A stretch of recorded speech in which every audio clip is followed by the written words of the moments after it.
minasan, konnichiwa minna, c'est Kazu. Alors avant de commencer cette vidéo, je voudrais m'excuser pour le bruit que vous allez probablement entendre pendant toute la vidéo. Mais en fait il y a des travaux dans mon immeuble et sur sa façade.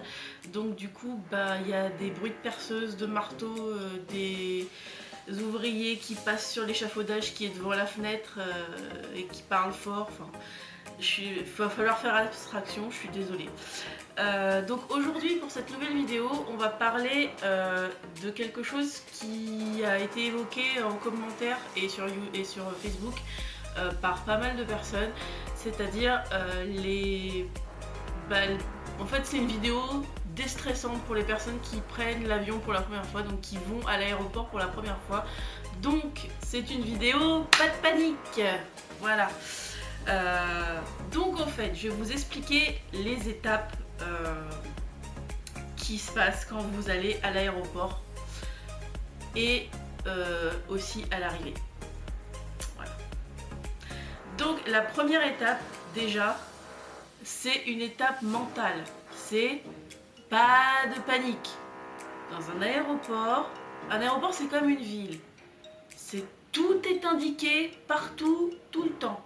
Donc vous n'avez pas à vous demander si ça va être marqué, si tout est indiqué tout le temps. Donc déjà rien que ça, on ne panique pas. Donc la toute première chose à faire quand vous allez à l'aéroport, c'est de vérifier à quel terminal vous partez. Parce qu'en fait le terminal de départ est déterminé par votre compagnie aérienne. Donc regardez bien le billet d'avion que vous avez acheté. Et ensuite regardez sur internet à quel terminal ça correspond. Je parle surtout pour Roissy-Charles de Gaulle, ça peut être Orly aussi, mais je connais beaucoup moins Orly.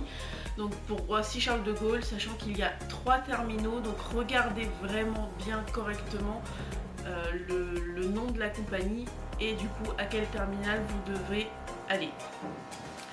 La deuxième chose, c'est qu'il faut arriver au moins 3 heures avant à l'aéroport.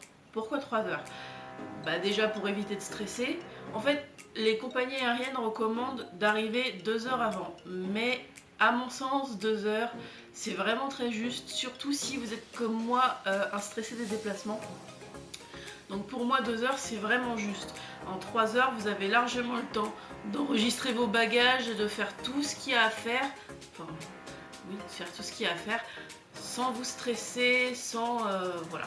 Donc arrivez bien 3 heures avant. La troisième chose, c'est ce que je vous disais en intro, regardez les écrans pour voir si votre vol est indiqué à l'heure. Des écrans, il y en a un peu partout dans les terminaux. Il y en a même dans les restaurants pour être sûr que vous ne ratiez rien. Donc surtout, regardez les écrans, vérifiez si votre vol est indiqué à l'heure. S'il est indiqué à l'heure, pas de souci. Si jamais il est indiqué en retard, pas de panique. Vous pourrez poser des questions quand vous allez vous rendre au comptoir d'enregistrement. Ce qui est justement la quatrième étape. En fait, il faut que vous trouviez dans le terminal le comptoir d'enregistrement de votre compagnie aérienne. Alors, ça peut dépendre de beaucoup de choses. Enfin, le comptoir en question est pas indiqué par un panneau dans l'aéroport, mais si vous partez par exemple du terminal 2 de Roissy, il est circulaire, donc à force de marcher dedans, vous allez forcément tomber sur votre compagnie aérienne. J'avoue que je connais beaucoup moins le terminal 1 et le terminal 3, donc je peux pas trop en parler. Mais en ce qui concerne le terminal 2, en tout cas, même si vous ne connaissez pas où se trouve exactement le comptoir d'enregistrement de votre compagnie, vous pouvez facilement le retrouver juste en marchant en rond dans le terminal. Et donc une fois que vous l'avez trouvé, vous n'avez plus qu'à enregistrer vos bagages. C'est-à-dire que avant d'avoir enregistré vos bagages, donc avant de partir à l'aéroport, il faut que vous ayez pesé vos bagages pour vérifier qu'ils ne dépassent pas le poids autorisé par votre compagnie. Alors, reportez-vous à une de mes anciennes vidéos, j'avais bien indiqué tout ça. Donc vous trouvez le comptoir de la compagnie, vous faites la queue. C'est le moment le plus casse-pied parce que souvent il y a pas mal de monde, même si vous arrivez 3 heures avant, le comptoir sera même pas ouvert. Ils ouvrent en général 1h30 à 2 heures avant. Donc faites la queue et une fois que c'est à vous, vous présentez à la personne qui est là le billet que vous avez acheté, donc celui que vous avez reçu par internet ou par courrier ou bref. Vous posez votre valise de soude sur le tapis, si bien sûr vous avez une valise de soude, hein, ce qui n'est pas une obligation. Vous posez votre valise de soude sur le tapis. La personne va enregistrer toutes les informations de votre passeport et de votre billet électronique sur son ordinateur, va mettre une étiquette sur votre valise et votre valise va partir. Alors si votre vol est direct, pas de souci, vous n'avez rien à faire de spécial. Si votre vol comporte une escale, pensez à demander au comptoir au moment où vous enregistrez vos bagages si vous avez besoin de les réenregistrer une fois arrivés à l'aéroport d'escale ou s'ils vont tout seuls jusqu'à votre aéroport de destination. C'est important parce que, alors moi je ne l'ai pas vécu personnellement, mais une amie m'a raconté que en arrivant à son escale, en fait elle a dû aller récupérer tous ses bagages et les faire réenregistrer. C'est un stress supplémentaire, donc demandez au moment où vous enregistrez vos bagages si vous êtes obligé de le refaire à l'aéroport d'escale. Mais sachez que même si vous devez le refaire à l'aéroport d'escale, en général vous avez quand même au minimum 1h30 devant vous. Enfin, souvent, pas toujours, mais souvent vous avez 1h30 devant vous pour d'escale, donc profitez-en pour faire réenregistrer vos bagages. Mais bon, enfin moi je l'ai pas jamais vécu personnellement, le réenregistrement des bagages. Les 2 fois où je suis partie au Japon et la fois où je suis partie en Grèce, le bagage partait tout seul vers la destination finale. Alors, l'étape numéro 5, c'est l'étape la plus casse-pied. C'est celle que personne n'a envie de passer, mais que tout le monde est obligé de passer, c'est les contrôles. Alors, pour pas vous stresser pour les contrôles, il y a plusieurs étapes.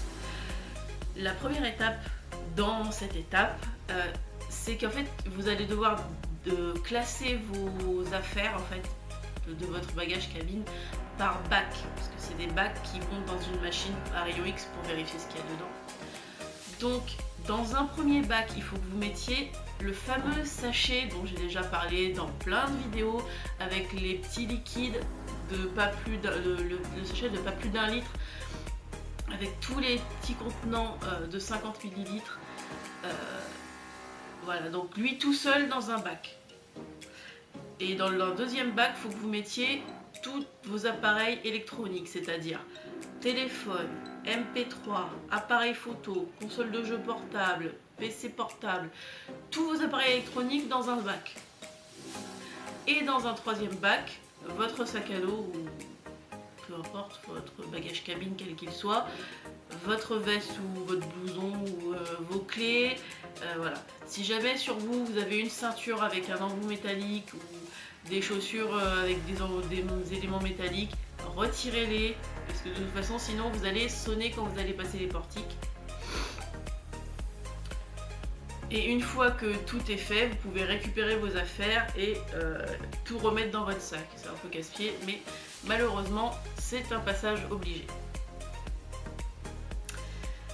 Ensuite, une fois que vous avez récupéré vos affaires après les contrôles, il faut que vous trouviez votre porte d'embarquement. Alors ne paniquez pas, la porte d'embarquement, elle est indiquée sur la carte d'embarquement que vous a remis la personne quand vous avez enregistré vos bagages. Et 98% du temps, la personne vous l'indique aussi verbalement. Elle vous montre avec son doigt ou avec un stylo sur la carte d'embarquement le numéro de la porte. Et vous avez juste à suivre, en fait, c'est très très bien indiqué. Donc il faut vraiment pas paniquer, il n'y a vraiment pas de raison. L'étape numéro 7, c'est d'attendre tout simplement que la section dans laquelle vous vous êtes assis dans la salle d'embarquement soit appelée par le personnel navigant parce que bien évidemment ils ne font pas tous embarquer en même temps, il n'y a pas la place. Il n'y a pas la place dans la coursive d'embarquement, il n'y a pas la place dans l'avion pour que tout le monde embarque en même temps.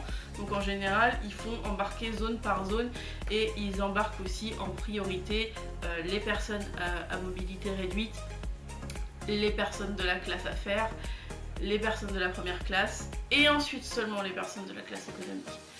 Donc attendez sagement votre tour, de toute façon vous allez embarquer, l'avion ne partira pas sans vous. Et la dernière étape au niveau du départ, c'est tout simplement d'écouter le personnel qui vous indique où se trouve votre place dans l'avion. Le numéro de la place dans l'avion est indiqué par en fait, elle n'est pas indiquée sur le siège, elle est indiquée sur le coffre à bagages, enfin juste au-dessus du coffre à bagages. Donc regardez bien, enfin écoutez bien ce que va vous dire le personnel et regardez bien où ça se trouve pour ne pas vous tromper de siège. Ce serait un peu embêtant de vous installer, que vous deviez redéménager ensuite. Voilà, donc ça c'était au moment du départ. Et au moment de l'arrivée, quand vous arrivez dans votre... pas à l'escale, parce que à l'escale il n'y a pas grand chose à faire, mais quand vous arrivez à votre destination finale, la première chose à faire, et souvent on vous les donne dans l'avion parce que ça gagne du temps, c'est de remplir les documents d'immigration. Dans tous les pays du monde, je suppose, enfin, dans tous ceux dans lesquels je suis allée en tout cas, il y a des documents d'immigration à remplir.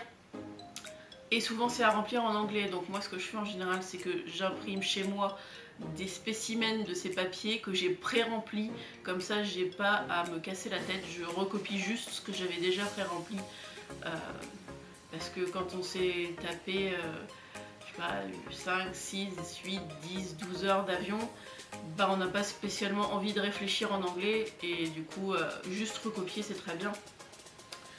Ensuite, la deuxième étape c'est de passer le contrôle d'immigration, donc en fait là c'est juste donner les papiers que vous avez remplis précédemment. Et bon, des fois il y a des étapes en plus, mais souvent c'est juste donner les papiers d'immigration. La troisième étape c'est de récupérer ses bagages, donc là encore pas de panique, vous n'allez pas vous retrouver largué dans l'aéroport à pas savoir où aller. Le chemin pour aller récupérer ses bagages est très clairement indiqué dans tous les aéroports par des panneaux en l'air, enfin en l'air, au plafond. Et une fois que vous êtes dans la zone de récupération des bagages, l'endroit où vous devez vous rendre est indiqué sur un écran sur lequel il y a le code de la compagnie, son nom, l'heure d'arrivée de votre vol et l'endroit d'où est parti le vol. Alors si vous avez fait une escale, c'est l'endroit d'où est parti la deuxième partie du vol, mais si vous avez un vol direct, c'est par exemple Paris. Et ensuite vous n'avez plus qu'à récupérer vos bagages. Alors ça peut prendre un petit moment parce qu'il faut le temps que les bagagistes de l'aéroport sortent les bagages, les mettent sur un chariot et ensuite les ramènent vers l'intérieur de l'aéroport pour les déposer sur le carrousel. Mais pas de panique, hein, vos valises, à moins d'un problème, mais là vous auriez vraiment pas de chance, elles vont arriver. Faut juste patienter un petit peu. Et si vous avez fait ce que j'avais conseillé dans une précédente vidéo, à savoir prendre une valise d'une couleur différente ou mettre des choses qui la différencient vraiment dessus, vous la récupérerez beaucoup plus vite. Et la dernière étape, c'est de passer le contrôle douanier.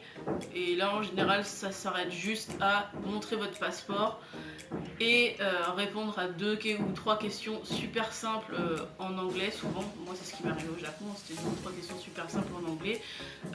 La dernière fois, le policier, enfin le douanier m'a juste demandé où j'allais en sortant de l'aéroport. Et quel était le nom de la ville, voilà, tout bêtement, hein. Voilà, donc bon, c'est une vidéo assez courte finalement, mais je me suis dit que ça pouvait être intéressant de vous déstresser pour les personnes qui vont à l'aéroport pour la première fois.